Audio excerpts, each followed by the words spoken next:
So we've used alter table to add new columns and then modify new columns.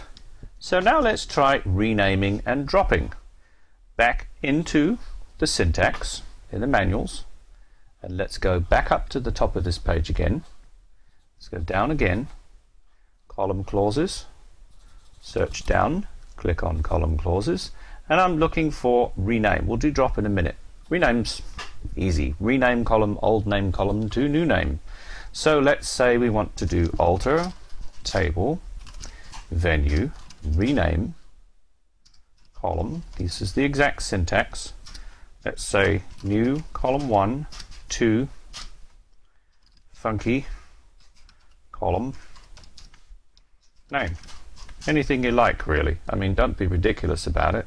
Got to be professional, but I guess I'm trying to be entertaining. So now let's just clear out all of this stuff for now.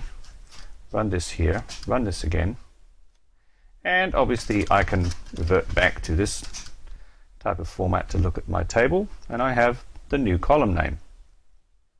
And I can also go and open the table and it will give me that. And obviously I can change it back again. Table, venue, rename, column, new column, no, funky, column, name to new column 1. There's one more thing I want to try. First of all, look at the venue table, venue ID, primary key.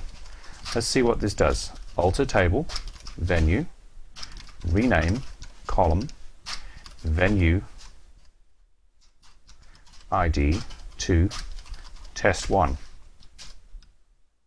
It does it. Alter table, venue, rename, column, and I'm looking for a foreign key, city ID to test2. Now this concerns me a little bit if it allows it, because we've got lots of foreign key and primary key connections. My assumption is that all the constraints are reorganized and renamed. So let's go and look, for instance, at the venue table and look at the constraints. Let's look at the primary key, and it should tell me, I think somewhere in here, what the column name is, and it does not appear to. Primary key, because I renamed it. I renamed the primary key in this table from, okay, well, it's stored internally. I know how to access it. I can access the constraints. Let's look at the indexes. Well, actually, I am accessing the constraints there. And let's look at PK venue, unique. Yeah, it's changed the column name. It's also changed the foreign key column name. And in fact, that foreign key points at the city table. If we go and look at the city table, it's all dynamic. So it's not really anything to worry about. We should find, wait, venue. Yes, the foreign key to the city table is actually on the venue table, not the city table. So if we look at this one, and I'm trying to make it scroll across here, there we can see column names there, test2. So it figures it all out. Let's go back to here and rename this. So all the constraints, all the indexing is dynamic, which I'm surprised at and impressed by. And I don't know if it was always like that in past versions of Oracle, or that's why this kind of thing has only been recently introduced in terms of changing column names and changing table names on the fly.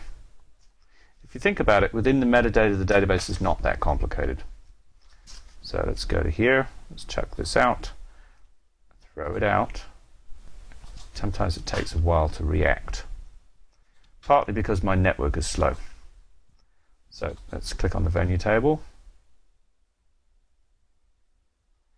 and it's got the venue and the city renamed properly. Let's check the constraints, and primary key venue. Down here we have the venue ID, venue city, city ID. If we go on to the indexing, it shouldn't give me any trouble either. It's got the name of the column changed, it's got this change. That's pretty impressive. I don't think Oracle allowed you to do that in the past. That's renaming columns.